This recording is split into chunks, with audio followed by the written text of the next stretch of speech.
자, 오늘은 소설 하겠습니다. 중학교 3학년 교과서에 나오는 소설인데 3학년 1학기 자, 길모퉁이에서 만난 사람, 길모퉁이에서 만난 사람 2단원이죠. 그래서 길모퉁이에서 만난 사람. 근데 이 소설 내용이 길어서 두 번에 걸쳐서 강의가 나갈 것 같아요. 네. 자, 우선 이게 소설이죠, 소설. 그럼 소설이 뭐냐? 소설인데 산문문학의 대표적인 게 소설 문학이에요. 그죠? 그래서 소설은 소설에 대한 설명이 굉장히 많은데 그 소설의 개념 정리는 제가 따로 올려드릴게요. 그런데 중요한 것은 소설에 아주 중요한 그 소설의 3요소가 있어요. 소설의 3요소. 뭘까요? 소설의 3요소?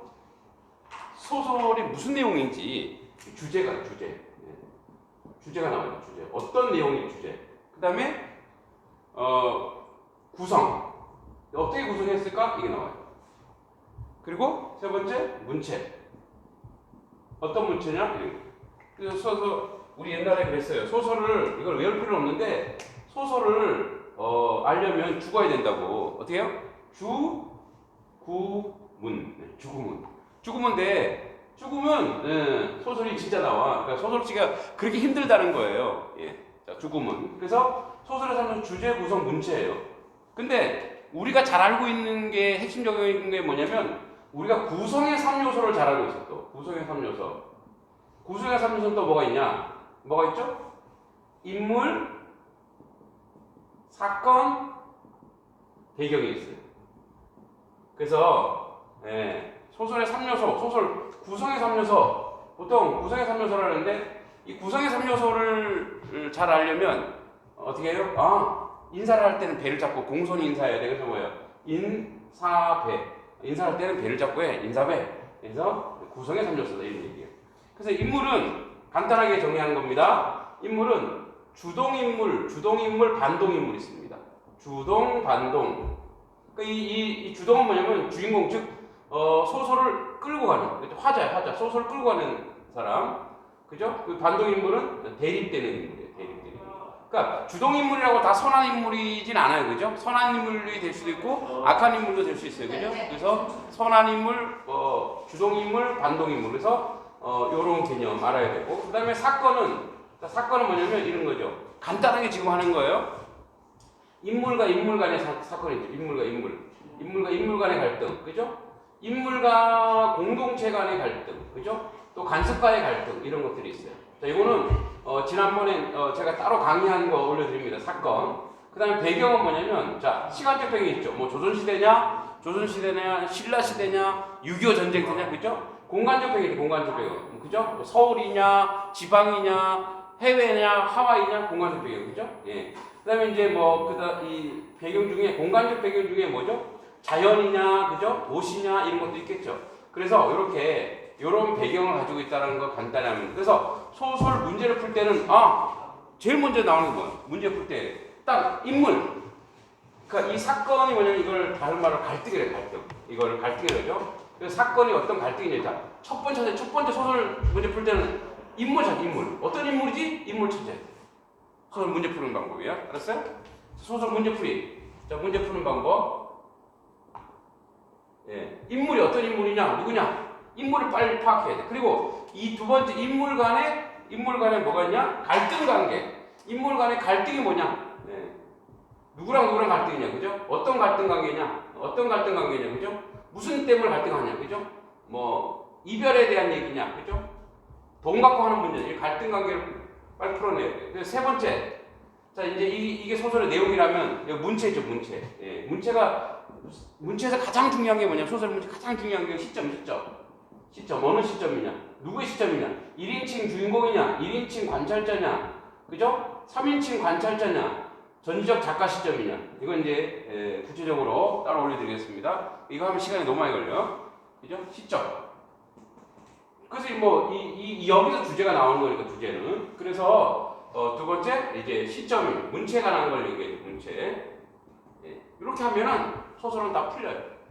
그래서 지금 초간단하게 내용 정리한 거예요. 그러니까 소설에 대해서 정리한 거예요. 왜냐면 오늘 진도를 나가야 되기 때문에. 자, 초간단이에요. 초간단. 나중에 얘기했죠. 이 영상 전에 소설만 이렇게 정리한 영상을 보내드릴 꼭 보셔야 돼요. 우리 중학생들도 꼭 보셔야 돼요. 왜냐면 그것을 봐야지만 소설을 풀어 나올 수 있어요. 자, 그럼 우리 길모퉁에서 만난 사람 전문을 다 이렇게 세세하게 훑지는 않고 핵심적인 내용만 좀 훑겠습니다. 자, 길모퉁에서 만난 봅시다. 우리 중학생들 내용이니까 우선 볼게요. 길모퉁에서 만난 사람 누구냐? 양기자의 소설이죠. 네. 자, 양기자. 자, 볼게요. 25페이지. 우리 교과서 25페이지. 이 교과서가 어디 거냐면 천재교육 국어 3-1 천재교육이 두 종류죠. 박영묵 씨는 여기서도 교과서를 쓰고 계시네요. 고등학교 교과서도 이분이 쓰시는데. 자, 박영묵 천재박. 자, 이거 어디 거라고요? 천재박. 천박. 좀 이상하네. 천박. 천재박. 천재박이 많이 쓰죠. 18종 중에 천재박이 가장 많이 씁니다. 자, 우리 동네 예술가 두 사람. 북한산 자락에 둘러싸여. 여러분 북한산 밑줄 쳐봐. 북한산은 뭐예요 벌써? 무슨 배경이 나왔어요? 공간적 배경이죠. 북한산. 공간적 배경. 북한산 자락 둘러싸여서 사시사철 웅장한 자연의 작품을 감상하며 살 수 있는 우리 동네에 오면 예술인들을 만날 수 있다. 자, 예술인들 밑줄. 뭐야? 북한산 자락에 예술인들이 모여 살아요. 우선 미술관이 두 개나 있어. 자연이 화가들이 자주 모이고. 화가들이 많이 모이는 이거 여기에 미술관이 있대요. 여러분, 그래서 이 양기자의 소설은 대단히 리얼리티예요. 그러니까 사실적이에요. 진짜 자기의 주변의 이야기를 글로 쓴 거죠. 자, 거의 80%는 사실이고 20%는 이제 픽션일 수 있죠. 자, 화가들이 자주 모이고 그림을 좋아하는 미술 애호가들. 애호가라고 밑에 나왔죠? 어떤 걸 되게 좋아하는 거. 우리 아들은 컴퓨터 애호가, 게임 애호가예요. 게임은 좋아요. 게임 애호가. 나는 무슨 애호가예요? 책 애호가래요. 책을 좋아하는. 그 애호가예요. 애호가들이 발길도 잦다. 그런가 하면 소설가나 시인들도 여러 명 이 동네에 주민등록을 얹혀놓고 있다. 그러니까 여기서 주민등록을 얹혀놓고 있다는 이것은 비유한 건데 살고 있다라는 거죠. 자리 잡고 살고 있는 그들이 얼마나 동네 예찬론 펼쳤는지 동네가 좋다고 이 동네 이사 가고 있다는 마음먹은 소설가나 시인도 부지기수가 뭐예요? 밑줄 쳐 헤아릴 수 없을 만큼 많다는 거. 그러니까 이 동네가 어떤 동네야? 지금 공간적 배경으로 그죠? 공간적 배경으로 예술가들이 사는 동네 얘기하고 있죠. 북한산 자락에 예술가 동네. 그죠? 그 사람들이 예술가들이 여기에 막 모여 살고 있다라는 거죠. 여기 막 오고 싶어 한다는 거예요. 그 밖에도 음악이나 방송 혹은 언론에서 종사하는 사람을 가끔씩 만나게 되는데 나로서는 그들이 근방에 사는 사람들인지 아니면 방문객들인지 알 도리가 없다. 다만 다른 곳에 비해 예술이라 부를 수 있는 사람들이 자주 부딪히는 곳만 사실. 여기 뭐가 나오냐면 나로서는 나왔어. 나로서는. 자, 여기 나로서 나왔죠. 나로서는 이게 무슨 뜻일까? 나가 나왔어. 그럼 시점 볼까? 시점. 나는 어떤 시점이야? 나. 1인칭, 그죠? 그러니까 뭐요? 1인칭이야. 아까 1인칭 주인공인지 아직 몰라요, 그죠? 1인칭 시점이죠? 아마 1인칭 관찰자가 아닌가 싶어요. 1인칭 시점이야. 자, 나로서는 1인칭의 특징이 뭘까? 1인칭은 대상과 대단히 가까워 있죠. 자, 나로서는 그들을 근방에 사는 했죠. 넘기고. 우리 동네 또 다른 하나의 특색은 규모가 작은 카페들이 아주 많다. 밑줄 또 카페가 많아. 카페 좋아하죠, 여러분들? 카페 좋아요? 카페. 자, 카페들이 아주 많다는 것이다. 그래서 흔히 동네 앞 큰 길을 우리 카페 거리라고 한다. 밑줄. 이 동네에 뭐냐면 공간이 북한산짜리 예술가들도 많고 미술관도 많고 뭐야? 카페도 많네, 그죠? 카페 거리가 있대. 방배동에도 카페 거리가 있죠. 카페 거리. 자, 카페 아주 많다는 것이다. 그래서 흔히 동네 앞 큰 길을 우리 카페 거리라 부른다. 일일이 세어보지 않아도 장담 못하지만 적어도 수십 개 이르고 작은 아담한 카페들이 길 양쪽에 늘어서 있고 각각 내걸고 있는 상호들은 또 얼마나 예술적인지 카페 간판을 쭉 읽다 보면 흡사 한편의 서정시를 감상하는 기분이 되고 있다. 그 정도로 카페도 많고 카페 이름을 기가 막히게 졌다는 얘기죠. 그곳에 자주 찾는 글 동네 선배 말씀에 의하면 이들 카페 주 고객은 거의 쟁이라고 한다. 쟁이 밑줄 쟁이. 뭐죠? 쟁이는 뭐예요? 쟁이 어떤 거에 뭐랄까 이렇게 그것을 낮춰 부르는 거, 어떤 기술적인 것을 낮춰 부르는 말을 쟁이라고 해요. 쟁이 그죠? 쟁이 어떤 기술적인 부분 그죠? 기술적인 부분을 낮춰 부르는 말. 원래 장이라고도 하죠. 무슨 장이? 쟁이. 이건 기술자. 미장이, 띵장이, 기술자. 쟁이는 어떤 거에 좋아하는 것을 낮춰 부르는 말이에요. 낮춰 부르는 사람. 그렇죠? 환쟁이, 미술가들. 이런 것들. 일부러 먼 곳에서 찾아오는 쟁이와 근처의 쟁이들이 밤마다 북적거리는데 그 외에도 술 좋아하는 대학 교수들까지 합세하여 그 많은 카페 주인을 먹여 살린다는 것이다. 사람들이 많이 모여서 경제가 활성화되고 있다는 걸 또 보여주고 있죠. 예술적인 동네 분위기 때문에 카페들이 많이 생겨났는지 아니면 카페들이 많아서 예술인들이 많이 모이는 것인지 그 앞뒤 연결사항은 나도 잘 모를 일이다. 하지만 이곳 카페들은 술 좋아하는 빈약한 주머니 사정들의 쟁이들이 가난한 사람들이 온다는 거죠. 서민들이 온다는 거죠. 이것은 뭐요? 예, 이것은 서민들이 온다는 서민들이 왕래한다. 자주 애용한다. 이런 얘기죠. 자, 넉넉하게 포용하고 있는 것을 보면 태페와 한라고는 눈살을 찌푸리게 하는 여느 술집과는 여러모로 다르다는 것은 분명한 사실이다. 우리 동네에서는 카페조차 예술적인 것이다. 이제까지 나는 우리 동네 예술적 분위기에 대한 긴 설명했다. 물론 끝없는 자기 극복과 하나님 자기 단련으로 고통의 창조 작업을 하고 있는 예술인들이 많이 모인다는 이야기도 했다. 이 동네 분위기 얘기했죠. 예술인들도 많이 모이고, 그죠? 예, 그 다음에 예술적인 동네다. 공간적으로도 예술적이고, 그 다음에 사람들도 예술인들이 모인다. 이런 얘기죠. 하지만 내가 하고자 하는 예술가 이야기는 지금부터 시작이다. 지금까지 이제 서두인 거예요, 서두.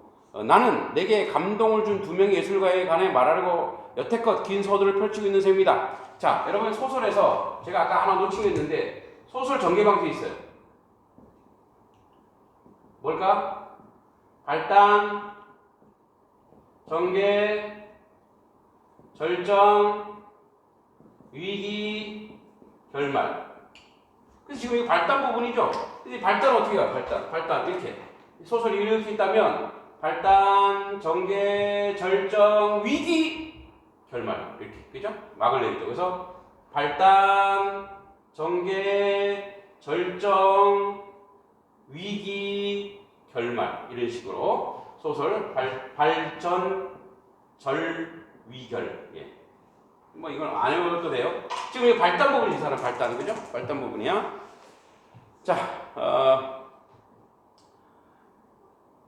그 다음에 이 두 명의 예술가들이 만드는 작품은 어떤 것이고 또 그들의 어떤 생활을 하고 있는지에 대해서 지금부터의 이야기가 말해줄 것이다. 그 전에 한 가지 미리 말해두는 바이지만 이 두 사람의 예술가들을 보고 싶다면 언제라도 우리 동네에 오면 된다. 초청하고 있는 거죠. 그들은 이 동네 한가운데 매일같이 성실하고 끈질기게 자신의 진지한 예술을 몰두하고 있으니까 그러니까 이 사람은 뭐야? 자기 얘기가 아니죠. 1인칭 뭐야? 관찰자 시점입니다. 1인칭 관찰자 특징이 뭘까요? 자, 1인칭 관찰자. 그죠? 대상과 거리가 가깝다. 그죠? 그리고 아주 객관적이라는 건 뭐야? 객관적으로 유지하고 있다. 이런 것이죠. 문제 풀 때 이런 거리 가깝다는 걸 기억해 두면 됩니다. 왜냐면, 내가 사물을 관찰하는 거니까. 자, 우선 그 첫 번째 예술가.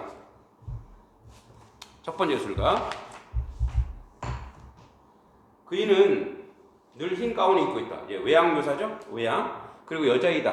이렇게 말하면 여러 조각가를 상상할지 모르겠다. 아니, 그 짐작이 맞을지도 모른다. 그러니까 빚에는 작품 일종의 조각이라면 조각일 수도 있다.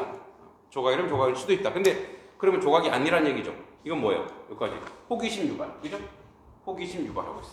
자, 요거 한번 볼까요? 이거 보시면 같이 보세요. 자, 호기심을 유발하고 있네, 그죠? 호기심. 영상 제대로 나오고 있나요? 네, 호기심을 유발하고 있죠. 자, 그래서 봅시다. 그이는 매일 아침 9시 일터로 나와서 다시 저녁 9시가 되면 가운을 벗고 집으로 돌아간다. 12시간 일하네. 일터에서 그이는 다소 무뚝뚝하고 뻣뻣하다.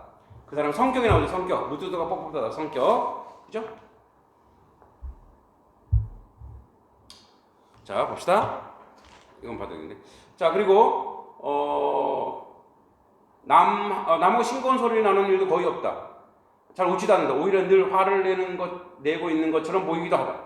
그런 얼굴은 늘 그이에 늘 일을 하고 있다. 그이가 만든 작품은 불티나게 팔리고 있으므로 하기야 쉴 틈도 많지 않다. 이 사람은 어떤 예술가인데 잘 파는 예술가네. 묵묵히 일만 하는 그이는 우리 김밥 아줌마. 네모. 자, 그 사람은 어떤 사람이야? 소개했죠. 김밥 아줌마. 김밥. 그죠? 김밥 파는 사람이야. 자, 김밥 아줌마 성격 무뚝뚝하죠? 예, 김밥 아줌마 성격 무뚝뚝하다. 그러니까 이제 이 사람은 김밥 아줌마를 뭐로 보고 있는 거야? 예술가로 보고 있다. 예, 그죠? 예술가로 보고 있다. 삶의 예술이죠, 삶의 예술. 그래서 이 사람 성격이 나오죠, 성격. 예, 무뚝뚝하다. 무뚝뚝하게 뭐야? 자기 일을 잘하고 있죠. 묵묵히 자기 일을 잘하고 있는 그런 사람이죠. 묵묵히 자기 일을 잘하고 있다. 자, 그 다음에 그런 얼굴은 그이 늘 일을 하고 있다. 그이가 만든 작품 불티나게 팔림으로 하기야 쉴 틈도 많지 않다. 김밥 아줌마. 따라서 그이가 만든 작품은 자연히 김밥이라는 이름을 가지고 있다. 하지만 그이는 김밥은 보통 김밥과는 아주 다르다. 언제 먹어도 그이만이 낼 수 있는 담백하고 구수한 맛이 사람을 끌어당긴다. 예, 후각적, 미각적 심상이죠. 그의 김밥은 절대 맛을 속이지 않는다. 정직한 김밥. 그이를 예찬하고 있죠. 예찬, 그죠? 이 김밥 아줌마를 어떻게 해요? 예찬하고 있어요. 예찬, 아주 맛있다라고 얘기했죠. 기술이 좋다는 얘기죠. 김밥 아줌마는 작품을 만들 때 사람들이 보고 있으면 막 화를 낸다. 왜 그럴까? 누군가 쳐다보면 마음이 흔들려서 실패작이 나온다는 것이다. 아, 그죠? 방해받기를 싫어하는 거죠. 그죠? 방해받기를 싫어하는 거야. 아주 개팍한 그런 성격을 가지고 있네. 예술가들이 느끼는 거죠. 김밥을 말고 있을 때 누가 무슨 말을 해도 들은 척을 하지 않는다. 한 번 더 말을 시키면 여지없이 성질내면 일손을 놓아버린다. 어떤 김밥에 철학이 있나 봐. 그죠? 그 다음에 그리고 자, 그이는 파는 일에 전혀 관심이 없고 오직 김밥 만드는 그 행위에만 몰두하는 사람처럼 보인다. 언젠가 나도 무심히 김밥을 많은 것을 구경하고 있다가 당했다. 쳐다보고 있으니까 김밥 옆구리에 터지는 실수를 다 한다고 신경질 내는 그이가 무서워서 주문한 김밥을 싸서 동안 멀찌감치 떨어져 있었다. 그러나 집에 돌아와서 먹어본 김밥은 그에게 당한 것쯤에 카맣게 잊어버릴 남을 만큼 그 맛은 환상적이다. 예, 밑줄. 그 맛이 환상적이다고 할 정도는 뭐야? 맛에 대한 예찬, 김밥 아줌마에 대한 예찬을 하고 있는 거죠. 자, 그 김밥은 돈 몇 푼의 이익을 위해 말아준 그런 김밥이 아니었다. 나는 그래서 그의 김밥을 섬지 않고 작품이라 부른다. 그죠? 김밥 아줌마를 예찬하고 있네. 예, 그죠? 예술가 첫 번째, 두 번째 예술가. 그는 이제 막 50고기를 넘은 남자이다. 예, 어떤 사람이 얘기해 주죠. 그는 하루도 빠짐없이 머리에 얹어놓은 빵떡 모자, 이제 둥글 납작한 모자 있죠. 아직 듬직한 몸체, 그리고 늘 우는 얼굴이 그이에 1년 12달 거의 빠짐없이 하루에 2차례씩 내가 사는 연립주택의 마당에 나타난다. 자, 주인공이 사는 주택은 뭐 연립주택이야. 연립주택이 뭐냐면 아파트가 아니라 그냥 이렇게 단층으로 한 5층짜리 있는 그런 게 연립주택이라 그래요.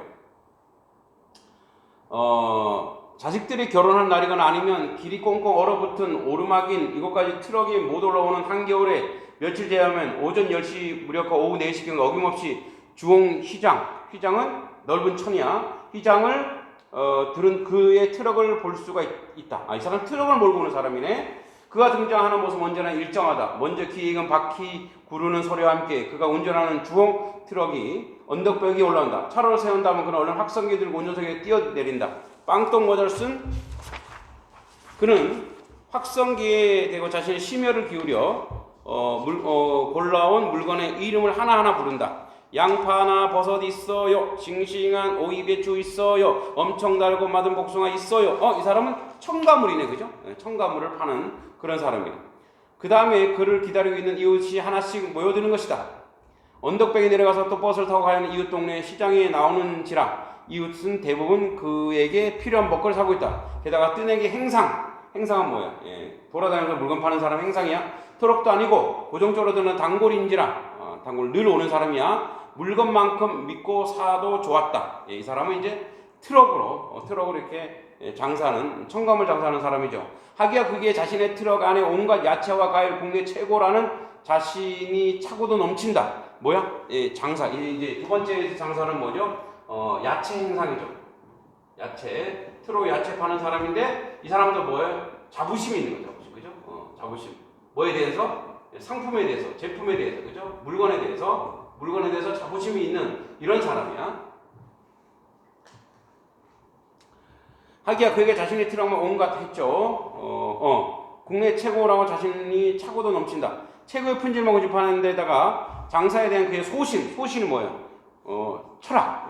장사에 대한 소신을 실제에 있어서도 과히 틀린 바는 없다. 정직하다는 얘기죠. 그는 오이 하나를 사는 손님일지라도 이 오이 산지는 어디이고 도매 가격은 또 얼마나 높은 최상품인가를 일일이 설명하느라 늘 입이 쉴 새가 없다. 열심히 상품을 설명하고 있는 사람이네. 그뿐 지난번에 사간 그 고구마가 과연 꿀맛이었는지, 엊그제 사간 배추가 당근김치로 연하고 사근사근한지도, 그죠? 보드랍고 연한 거 사근사근한지도 고객들은 끊임없이 확인한다. 피드백을 하는 거야, 이 사람은. 내 제품이 얼마나 좋은지, 그죠? 그런 과정에서 행여 고객의 불만을 포착하기로 되면 그는 아예 장사고 뭐고 없이 그것을 규명하는, 따지는, 그죠? 에만 매달린다. 그 고구마가 달지 않은 것은 삶은 방법에 문제가 있었는지 아니면 그런 고구마가 도매시장에서는 온 자신의 안목이 모자라서였는지 속시원에 다 판가름하지 않으면 직성이 안 풀리는 사람이 바로 주홍트럭의 빵떡모자 아저씨인 것이다. 이 사람의 외모죠. 주홍트럭 빵떡모자.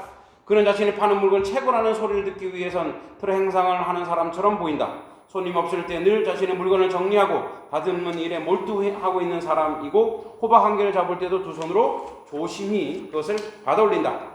그는 자기가 팔고 있는 쑥갓이나 양파에 대해 이야기하는 것을 좋아한다. 나는 그가 다른 화제에 입 밖에 올리는 것을 본 적이 없다. 그는 언제나 마늘이나 포도, 쪽파, 무에 대해서 이야기한다. 이제 자기가 파는 내용이죠. 그것들이 왜 좋은 물건지에 대해서 이야기한다. 가령 이런 식이다. 이 마늘 보세요. 어느 한 군데 흠이 없잖아요. 이렇게 물고스름하고 중간짜리 상품이죠. 그렇게 요 반듯반듯한 페인 줄물을 보세요. 이런 것은 짜게면 어김없이 8쪽이죠. 이보다 8쪽 마늘, 그죠? 이보다 더 좋은 마늘을 파는 사람이 있으면 어디 나와보러 가세요. 정말이에요. 그런 사람 나 말고 또 있다면, 만약에 그렇다면 나 그나라 이상같이 집어 치울 거예요. 자신감이야? 아니 정말 그렇게 한다니까요. 내가 보기에 만약 그런 사람이 나타나면 장사를 집어주는 것으로 끝낼 그러가 결코 아니다. 이 사람 성격이죠. 따질 거야. 아마 그 이상의 불행한 일이 일어날지도 모른다. 세상 예술가들만큼 자존심이 센 사람 없으니까 줄쳐봐요. 예술가들은 자존심이 세다. 그죠? 그래야 예술가예요. 고집이 있어야 돼요. 그리고 최고의 가치만 추구하는 주홍토론의 그는 분명 예술가임에 틀림없으니까. 자, 그 다음에 김대호 씨 얘기가 나오네요.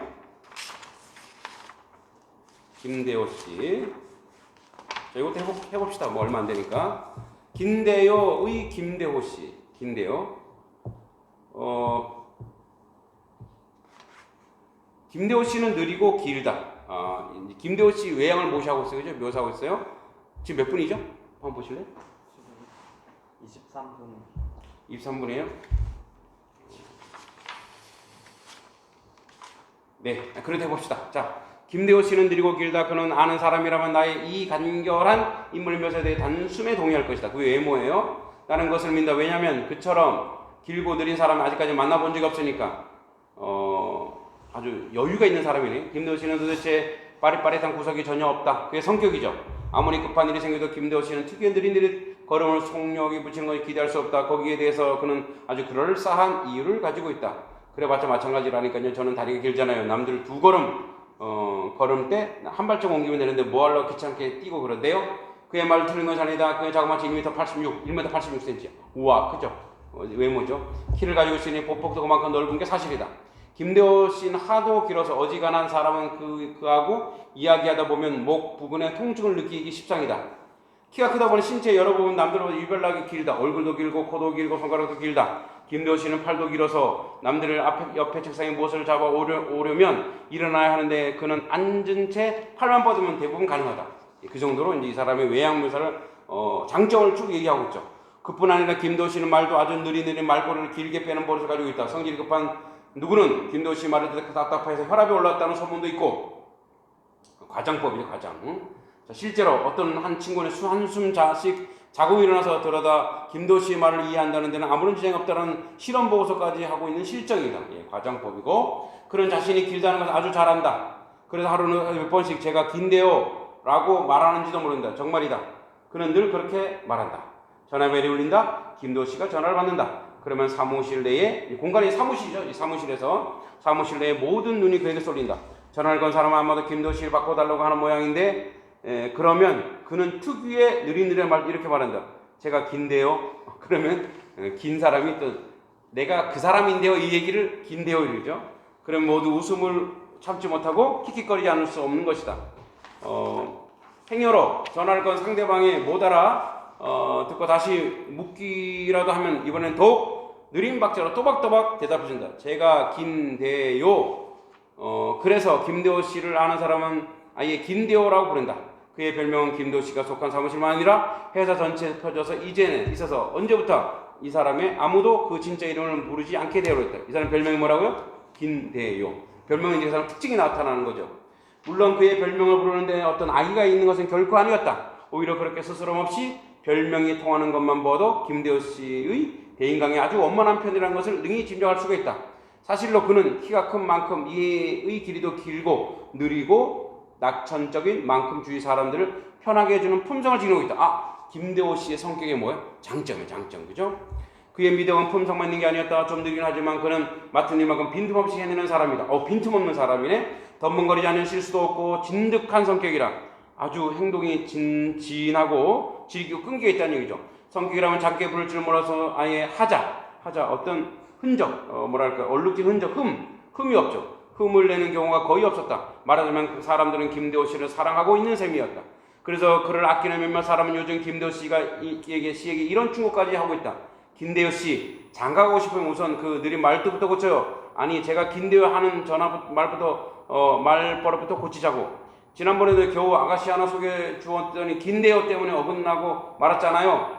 이 김대호라기 단점도 있다라는 거예요.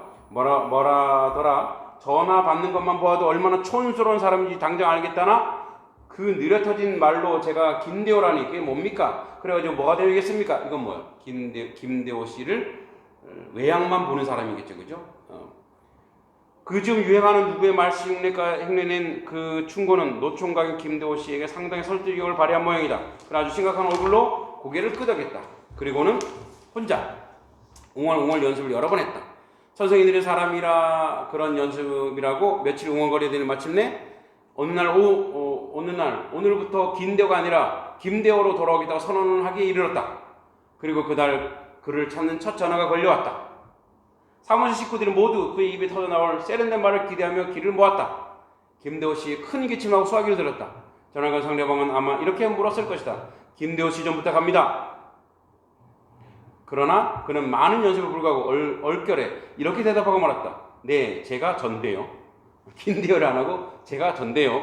물론 사무실 안에 당장 웃음바다가 되었고 그 일로 김대호 씨는 김대호이요 제가 전데요라는 별명까지 하나 더 가지게 되었다. 그는 한 번의 실패를 끝으로 이상 긴대호를 고치려는 시도를 하지 않았다. 저는 아무래도 긴대호가 더 어울려요. 사실로도 저는 길잖아요.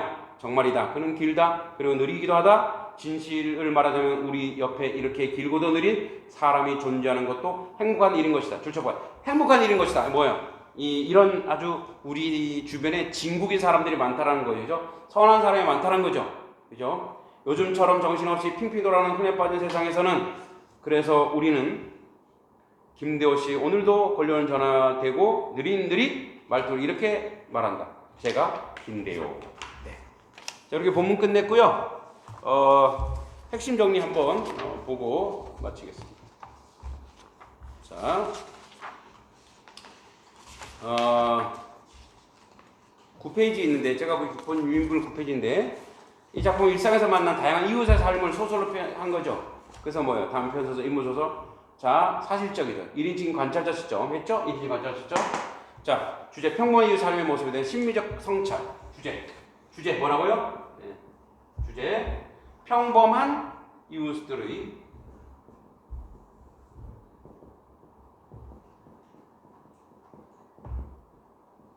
삶의 모습. 그죠? 삶의 모습에 대한 심미적 아름다움이죠. 심미적 아주 내적인 아름다움, 심미적 성찰. 우리 주변에 평범한 사람들 이렇게 예술가처럼 이런 아름다운 사람 많다는 얘기죠. 그래서 특징은 서술자의 관찰 통해 인물의 성격이 나왔죠. 아까 성격 다 나왔죠. 인물 일상적 삶을 모습을 통해 병렬적으로 세 명의 인물 비교적 짧은 문장 구성으로서 이야기 속도감 있게 진행되고 있다. 이렇게 보시면 되겠습니다. 자, 이렇게 보시면 되겠고요. 자, 오늘 이렇게 내용 정리하고 여러분들이 이제 스스로 문제는 좀 풀어보시면 될 것 같습니다. 수고하셨습니다.